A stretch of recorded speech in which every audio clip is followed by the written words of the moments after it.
असली मकसद है मैं हिंदुस्तान की गरीबी खत्म करना चाहता हूँ। तो ये जानना चाहेंगे, जिस तरह से आप कह रहे हैं कि सारी शोहरत आपके पास है, तो पार्टी बनाने की क्या जरूरत थी? अगर मदद ही करनी है तो समाज सेवा भी चलती है। असल में लेकिन जो ऐसे मदद करते हैं ना ही उनका कोई नाम होता है, ना ही उन्हें कहीं माना जाता है, ना ही उनकी कोई गिनती होती है। हम चाहते हैं पार्टी बनाएं, पार्टी के बाद नाम के लिए पार्टी बनाई गई है, नाम के लिए पार्टी। 23 में पार्टी खड़ी करेंगे, इंशाल्लाह 24 में हम चुनाव लड़ेंगे, लोकसभा चुनाव लड़ेंगे हिंदुस्तान के अंदर। और जो ज़रूरतमंद है, बेसहारा है, हमें पीड़ा होती है उसे देखने के बाद। हमें ऐसा लगता है जैसे हमारा हिंदुस्तान कमज़ोर हो रहा है। नमस्कार, स्वागत है आपका एसएस न्यूज़ में। मैं हूं आपके साथ सना चौधरी और इस वक्त आदर्शवादी पार्टी के जो राष्ट्रीय अध्यक्ष हैं उनके साथ हम मौजूद हैं। लेकिन पार्टी के बारे में थोड़ा सा बता देते हैं। पार्टी की नई शुरुआत हुई है। नई शुरुआत करने की सबसे बड़ी वजह क्या है? सबसे बड़ा सवाल ये है। तो जो राष्ट्रीय अध्यक्ष है मोहम्मद अहमद हमारे साथ हैं, तो इनसे जानकारी जानना चाहेंगे। तो सबसे पहले आपका स्वागत है एसएस न्यूज़ में। जी, मेरा नाम कुंवर अहमद हुसैन है। और अहमद जी, सबसे पहले ये बताइए, जिस तरह से संगठन आपने बनाया है, इस आदर्शवादी पार्टी का आज गठन किया गया है, तो ये बताइए सबसे बड़ी वजह क्या रही? मतलब पार्टी बनाने की वजह क्या रही?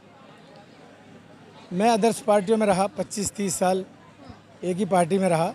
मैं उसका नाम तो नहीं लूँगा। मेरा मकसद था गरीब, मजलूम, बेसहारा लोगों को मदद करना। असली मकसद है मैं हिंदुस्तान की गरीबी ख़त्म करना चाहता हूँ। सन 1947 से जब से देश आज़ाद हुआ, मेरे दादा जागीरदार थे, उन पे 5000 बीघे ज़मीन थी। आज भी हम पे 500-700 बीघे ज़मीन है। उस समय 5000 थी। हम जब भी गुलाम नहीं थे, आज भी ठीक ठाक हैं। देश आज़ाद हो गया, हम भी आज़ाद हैं, कोई बात नहीं। उस समय भी अंग्रेज़ हमारी कोठी पे आते थे। हमारी किसी पार्टी से कोई शिकायत नहीं, किसी से कोई नाराज़गी नहीं। बस हम पार्टी में रहे, 25 साल दी, हमने उन्हें इज्जत दी, लेकिन उन्होंने हमारी बात नहीं मानी। काश वो हमारी बात नहीं मानते। उन्होंने गरीबों के लिए कुछ नहीं करा। हमें बुरा लगा, इसलिए हमें मजबूर होकर आदर्शवादी पार्टी का गठन करना पड़ा और हमने इसका खाका तैयार किया है। बहुत जल्द सन 2022 में हम पार्टी की सभा करके माहौल बनाएंगे। 23 में पार्टी खड़ी करेंगे, इंशाल्लाह 24 में हम चुनाव लड़ेंगे, लोकसभा चुनाव लड़ेंगे हिंदुस्तान के अंदर। और इंशाल्लाह मुझे उम्मीद है अपने लोगों पर, अपने चाहने वालों पर जो मेरे साथ खड़े हैं। मैं पहला ऐसा इंसान हूँ जो हिंदुस्तान के अंदर सबसे खुशनसीब हूँ। हर चीज़ की भरपूर है मेरे पास, पैसा, इज्जत, शोहरत, दौलत, इंसान, लोगों के दिल जीते हुआ हूँ। पहला इंसान हूँ मैं, कभी परेशान नहीं, किसी चीज़ की मुझे ज़रूरत नहीं। अच्छा, आपसे ये जानना चाहेंगे, जिस तरह से आप कह रहे हैं कि सारी शोहरत आपके पास है, तो पार्टी बनाने की क्या जरूरत थी? अगर मदद ही करनी है तो समाज सेवा भी चलती है। असल में पूरे मुल्क की मदद नहीं कर सकता ना। मेरे बड़े थे, उन्होंने गाँव बसा दिए। चौधरी सुक्कन गढ़ी है एक, उन्होंने सन 1933 में बसाई। और भी गांव बसाए, बड़े बड़े गांव खरीद दिए। चौधरी सुक्कन का पोता हूं मैं जिस पार्टी में रहा, उन्होंने मेरी बात को नहीं मानी। मैंने सोचा कि यार ये लोग तो स्वार्थी हैं, और वो मैंने देखा भी कहीं ना कहीं वो उस तरह से उनके अंदर बात नहीं है जो एक स्पष्ट, मुझे राजनीति स्पष्ट पसंद है कि भाजपा में हो या कांग्रेस पार्टी हो, सब अपनी जगह अच्छे काम कर रहे हैं। मैं ये नहीं कह रहा, मैं किसी पार्टी का आलोचना नहीं कर रहा। देखिए, हमारे नबी ने फरमाया कि जो शख्स छोटों की इज्जत नहीं करते, बड़ों को देखते हुए नहीं चलते, रिश्तों की कदर करते हुए नहीं चलते, वो हम में से नहीं है। तो हमारा मुल्क, हमारी कौम, हमारा धर्म कोई भी ये नहीं सिखाता कि हम किसी ज़रूरतमंद आदमी के काम ना आए। और जो ज़रूरतमंद है, बेसहारा है, हमें पीड़ा होती है उसे देखने के बाद। हमें ऐसा लगता है जैसे हमारा हिंदुस्तान कमज़ोर हो रहा है। अच्छा, जिस पार्टी का बार बार जिक्र कर रहे हैं, नाम तो नहीं बताया लेकिन जिक्र बार बार आ रहा है, तो उस पार्टी में आपका क्या पद रहा? पद तो वे लोग लेते हैं जिनकी पहचान नहीं होती। उस पार्टी में मुझे हिंदुस्तान के टॉप 10 जो भारत सरकार चलाते हैं वो बाय नेम जानते हैं। मैंने अभी कहा कि मैं किसी की आलोचना नहीं कर रहा। हिंदुस्तान के अंदर वर्तमान सरकार मुझे सब जानती है। मैं कभी भी मिला, 6 महीने में गया, 1 महीने में गया, स्पष्ट मुझसे मिले। माननीय राजनाथ सिंह मेरे भाई हैं, कांग्रेस में भी मैं गया, वो बात नहीं कर रहा, मैं सबकी इज्जत करता हूँ। लेकिन मैं बस इस बात पाया कि मैं हिंदुस्तान की गरीबी ख़त्म करना चाहता हूँ। एक बार अपने पैनल पे खड़ा हो जाऊँ, इंशाल्लाह मेरे पास बहुत पैसा है। जानना चाहेंगे आपसे, आपने पार्टी का गठन किया है, बहुत अच्छी बात है, लेकिन सवाल यह है कि बहुत से ऐसे लोग हैं जो गरीबों की मदद करना चाहते हैं। अगर हर लोग ऐसे ही संगठन बनाने लगे, पार्टियां बनाने लगे, तो क्या बचेगा देश? क्योंकि लोगों का ऐसा मानना है कि अगर मदद ही करनी है तो समाज सेवा करिए, और समाज सेवा से बेहतर यह है कि छिपके सबसे गरीबों की मदद करें, ताकि किसी को ऐसा भी ना लगे कि किसी गरीब की मदद की गई और काम भी हो जाए। ये बात सही है, हमने ऐसे भी मदद करी, हमने 40 साल मदद करी। मेरठ कमिश्नरी में तुम हिस्ट्री उठाकर देख लो, चौधरी सुक्कन खां, लंबरदार आजम खां, उनके बाद हम हैं कुंवर अहमद हुसैन, उनके पोते हैं हम। किसी ने इस परिवार से ज़्यादा मेरठ कमिश्नरी में मदद करी हो तो बताओ। लेकिन जो ऐसे मदद करते हैं, ना ही उनका कोई नाम होता है, ना ही उन्हें कहीं माना जाता है, ना ही उनकी कोई गिनती होती है। हम चाहते हैं पार्टी बनाएं, पार्टी के बाद नाम के लिए पार्टी बनाई गई है, नाम के लिए पार्टी नाम के लिए नहीं, देश को मजबूत करने के लिए एक संगठन बनाएंगे। हमारी पार्टी में एक छोटे से कार्यकर्ता की भी बहुत इज्जत होगी। ऐसा नहीं होगा कि अगर टॉयलेट बना रहे हैं तो प्रधानमंत्री बताएंगे कि टॉयलेट बनाएगा। अगर हमारे बूथ में वार्ड मेंबर ने कह दिया कि 10 करोड़ रुपए वहाँ देने तो दे दिए, पार्टी के जिला अध्यक्ष भी उसे मना नहीं कर सकता। एक दमदार संगठन तैयार करना चाहते हैं, हिंदुस्तान को दिखाना चाहते हैं कि नई पार्टी बनाकर कि देश में सरकार कैसे चलती है। मतलब सरकार को ये दिखाना चाहते हैं कि काम किस तरह से होता है। अच्छा, तो क्या क्या उद्देश्य है वैसे इस पार्टी को लेकर? देखिए, वैसे तो मैं आपसे एक ही बात कहना चाहूँगा, शॉर्ट बात, की इंसान उतनी ही बात करता है जितनी उसे जो है समझ होती है। हर इंसान को समझ है। देखिए, कोई भी पार्टी है उसमें एक से एक बड़े लीडर हैं, अच्छे लोग हैं सब, जितनी उन्हें समझ है, जो उन्हें अच्छा लग रहा है वो कर रहे हैं। लेकिन जो आदमी किसी डिफ़िकल्ट तरीके को, जिस डिफ़िकल्ट कार्यों से जूझ के निकलता है, उसे जो है अनुभव होता है, तो उसी पता होता है कि इस लाइन में क्या है। उसके बाद मैंने देखा वे लोग जो हैं अपने तरीके से देखते हैं, उनका अपना तरीका है। मैंने देखा 25 सालों में मैं किसी की बात क्यों करूं? अगर मुझे उनके अंदर कोई कमी नहीं लगती तो मैं क्यों ऐसा करता? मैंने कहा ना, मेरे पास सब कुछ है, मैं खुश हूं। लेकिन मैंने कभी भी मैं किसी गरीब को लेकर कहा तो उन्होंने कहा तुम्हें दूसरों की क्या पड़ी है?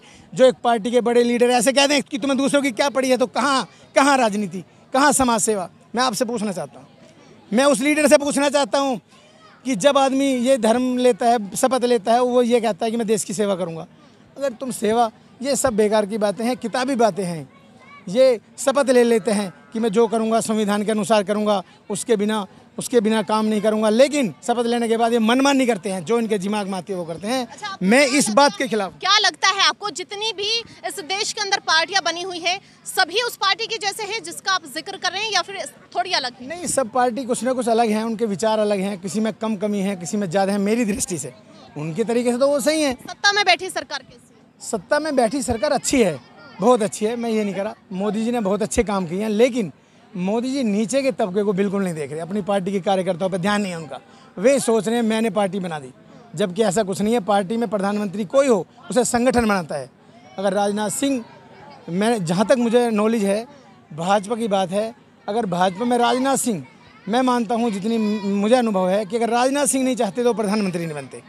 वो राष्ट्रीय अध्यक्ष बने, उन्होंने मेहनत करी, और एक राजपूत होने के नाते उन्होंने बड़ी मेहनत करी, पूरे क्षेत्र में सभा करी, क्षेत्र में मैंने भी देखा, उन्होंने पूरी करके प्लान बना के तब इनका नाम आगे करा। राज्य की सरकार कैसी लगती है? राज्य की सरकार सही है, लेकिन वो तानाशाही बात गलत है। देखो, कोई कानूनी दायरे में काम हो रहा है तो कानून करे, ठीक है, वो अच्छे हैं, पर थोड़े से यह गर्म दिमाग के हैं हमारे मुख्यमंत्री जी।